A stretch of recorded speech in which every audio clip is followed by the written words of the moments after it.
Alright, in this Knife Thoughts video we're going to be looking at this knife. And first off, this knife is on loan to me from Clay Rentschler. I hope I'm pronouncing his last name correctly, but he's also on Instagram as River X Walker. So definitely check him out. Really generous of him to loan me this knife. And the reason was because I've been wanting to show and talk about the Gradation Cutlery number 23 pattern. I had one in the past under the Bradford Cutlery brand, but I don't have one currently, and they haven't made one for a long time. So I was really excited to get to check out this knife. So the first thing I'll say about it is that it is a Gradation Cutlery made knife. Now you can tell that by a couple things, and this is getting a little bit away from this knife specifically, but one thing that'll differentiate this from an older knife under the same brand is the spun pins. So you can see rather than being hammered, they're spun to hold them in, which makes them not likely to come out and everything, but it is something that collectors look at to differentiate these what is really a reproduction from a vintage or an old knife. Now, you use that term, and a lot of times that term is seen as negative, the term reproduction. But in this case, it's really not. And I'll talk about why here in a little bit, but it is a reproduction of an older knife. So the Gradation Cutlery 23 pattern is a jumbo trapper. So you can see that it has a really similar handle shape to a normal size trapper. A trapper is usually in the 4 1/4 inch range. But it has this similar handle shape where it's smaller at the bolster, at the top. It gets wider and sweeps up at the butt of the handle, and often has a little swell in the center with a flat back. So same general shape, but as you can see, compared to my hand here, this is a bigger knife than your typical trapper. It's first of all a little bit longer. I think this comes in around 5 inches closed. And it's significantly wider or taller in the handle. So a jumbo trapper, and Gradation Cutlery has done them with a bunch of different blade shape combinations. They've done single blades, they've done lots of double blades, whether it be like this, which is a drop point, classic drop point, and a spay blade. They've also done, the possibly more traditional on at least a smaller or normal size trapper, clip point and spay blade. They've done plain spay, they've done spay and pen blades, drop point pen blades, all kinds of different blade shapes on these. I believe they even did some spear point blades. But this one specifically is interesting because, as you can see on this shield here, it's a Schrade branded knife. So Schrade is like many old knife brands, is a brand that has a long and very convoluted history. So one thing, if it's a Gradation Cutlery made knife, that it's made in the U.S.A.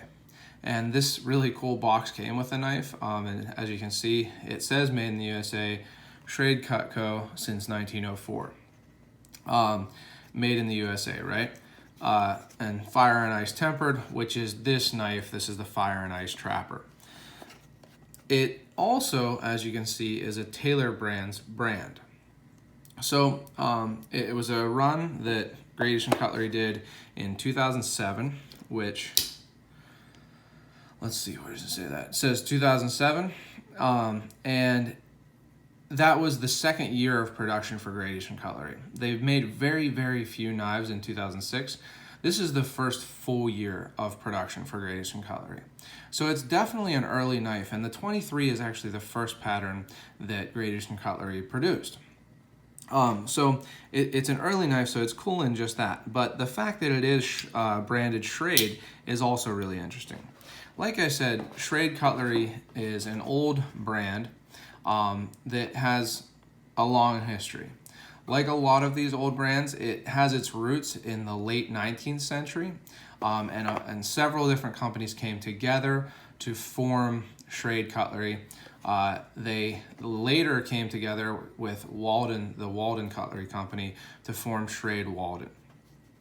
After that, Schrade actually dropped the Walden name and was just Schrade Cutlery Company. And then when Schrade went out of business in the early 21st century in 2004,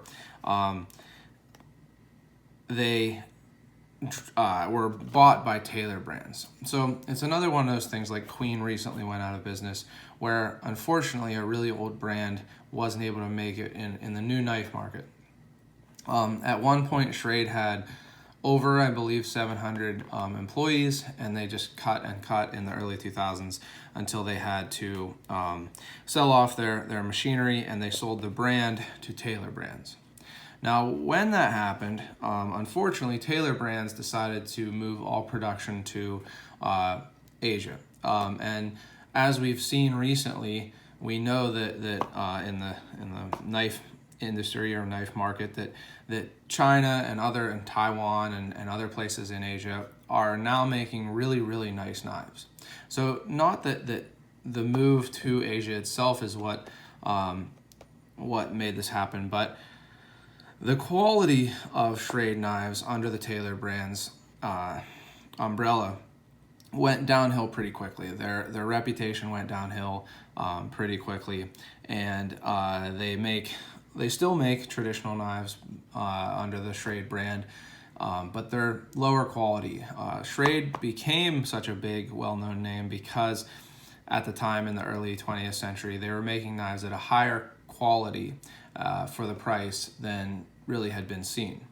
So unfortunately, the quality of Schrade branded knives went downhill pretty quickly after the 2004 sale of the brand to Taylor Brands. Now since then, I think 2014, somewhere around there, maybe 2017, Taylor Brands was bought by Smith & Wesson. They're still making knives under the Schrade brand, but they make probably more modern knives than traditional knives now, although they do still make some traditional knives under the Schrade brand. The interesting thing, and the reason why I say all this, is that this knife, as I said, was made in 2007, which was obviously after the Taylor Brands acquisition of the Schrade name. So Taylor Brands is its own company. I thought that it was owned by a knife retailer, but I haven't been able to find information to back that. So I'm not sure about that. If you know, you can let me know. But anyway, the reason why this is such an interesting knife is because it was made in the United States. Taylor Brands, or whoever owned Taylor Brands at that time in 2007, must have been, had enough confidence in Great Eastern Cutlery to decide to have this knife made. So what's the history of this knife? Well, it's a fire and ice trapper, which is one of the taglines that Schrade used in the past. And like Unexcelled on Great Eastern Cutlery's Northfield brand, it's one of those things that makes it a reproduction. So there were vintage knives, old knives made like this knife with the fire and ice tagline in this pattern or a similar pattern with this really nice jigging and brown bone. So it's a reproduction in that sense. It is under a historic brand, it is based on a historic knife, but it is made in the United States, and it is a really, really high quality knife. So to look at the knife itself, hopefully like me, you're interested in the history of these knives. That's a big part of why I like them. It, like I said, has a nice full-size drop point, and this did have an etch. I'm having trouble reading it. It's actually, I'm glad that it came to me as a user, because Clay was nice enough to say that he didn't mind if I, put it in my pocket and everything rather than just looking at it. And I use a lot of my knives too, of course, so it makes it a little bit less of a precious item. It's still something that I'm going to take good care of course, but I can actually get a good feel for the knife without worrying too much, because it came to me with some patina, and I like that. But it had a etch here, and you're not going to be able to see it. It's very, very light, but I'll put a picture from Great Eastern Cutlery in the Knife Thoughts article, so don't forget to check that out, knifethoughts.com, with what it looked like originally with the etch, as well as more of that history on the brand, the Schrade brand. It also had an edge on the secondary, which is a full-size secondary and is a spade blade. So you can see has an edge, but you won't be able to see it very well. I really like this pattern because you can really get a full grip on it. I mean, I have a wide hand and I can easily get a full 4-finger grip. But even with a 2-blade here, I carried this yesterday. It is carryable. I carried it in my back pocket.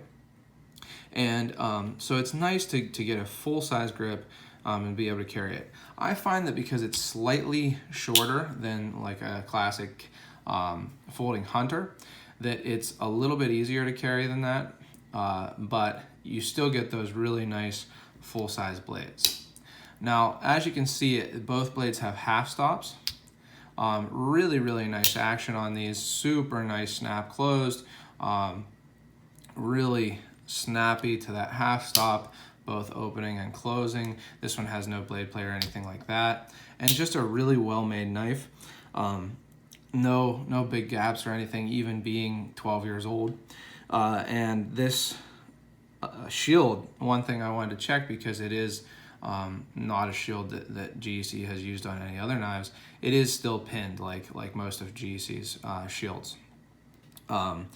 I recently got a knife from the Allegheny Mountain Knife Collectors Association, which is a club that I'm a part of, and it was glued because it was a provided shield.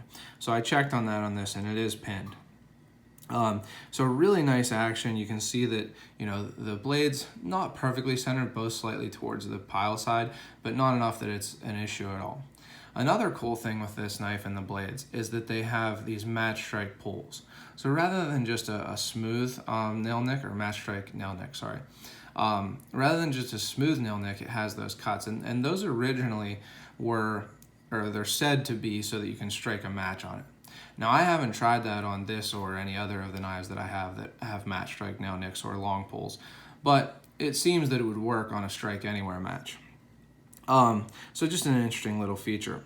Another really nice thing about this knife that a lot of people really like is the jigging.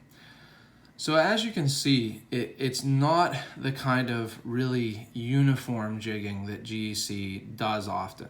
I like some of GEC's uniform jigging. I'm actually not as a huge a fan of jigged bone as some people in general, but some people complain about Grade Eastern Cutlery's jigging, and I don't really. I like their jigging even when it is uniform, but this is nice because it isn't very uniform. It's nice and, you know, varied, has kind of a crosshatch type pattern, and the bone is a really, really nice deep kind of brown. You can see there's a little area of lighter color over here, and that doesn't really detract from it at all for me. It's kind of cool to have those lighter areas, but really nice dark brown color on both scales. So it just makes it a really good classic looking knife with the Schrade shield on. I'm pretty sure that GEC calls this a dog tooth shield, but not 100% sure on that. They have two shields that are pretty similar. And it's just a really nice looking knife. Certainly a very capable knife, like I said, with two big blades. And this drop point blade that is the mark side blade is very traditional for this pattern. Like I said, a lot of the smaller or normal sized, I guess, trappers have a clip point blade, but on these bigger trappers or jumbo trappers, this is often, a drop point, and it makes for a really useful blade combination. I really like GEC's drop points. They tend to be ground really well, so that they slice well. They have that useful tip, and then with the nice big space secondary, this would be a good blade for skinning if you were going to use this knife, you know, the way I get it's intended as a trapping or hunting knife. So a really nice blade shape combination, and just makes for an overall a knife that is both really cool with its history, with the Schrade brand, and very practical. Now, one last thing that's interesting, more associated with Grade Eastern Cutlery on this knife, is the fact that it is numbered. So Grade Eastern Cutlery, at the beginning of their knife making and through kind of the first, I don't know, several years, maybe 10 years up till 2006, or I'm sorry, 2016, did a lot of numbering, so engraved bolsters with numbering. But this one is interesting because it's one of 400, and they engraved all of them. So this is engraved number 322 of 400, which is kind of interesting. Most of their engraved knives, they would do a general run of the knives of the pattern, and then they would engrave like 50 of them or something like that. And those engraved ones would be a little bit more collectible because you could get one of the 50 that are engraved. So it's interesting that they did have all of them engraved, and that's probably something that Taylor Brands or Schrade requested. So it's kind of cool to see. You can see what number you have, and there were several different handle colors of these made, at least 2 that I know of. So I'm sure some people try to collect the same number on all of the handles. But it's one that a lot of people really like. I posted this on Facebook and Instagram, and several people have said that they think that it's the best knife that GEC has made. So it's one of those things that because it's one that a lot of people like, I was really excited to check it out, and really appreciate Clay allowing me to put this in my hands and see another gradation cutlery number 23 pattern. So a really cool knife, lots of history, really well made, one that I'm enjoying, and I think I'm going to be able to keep it until the rendezvous here in about a week, and I guess it'll probably be a little bit less than a week when I post this, and show it off there, and I'm sure everyone will appreciate that there. But like I said, I really wanted to see the number 23 pattern, and I'm really hoping that Gradation Cutlery does another run of the number 23s.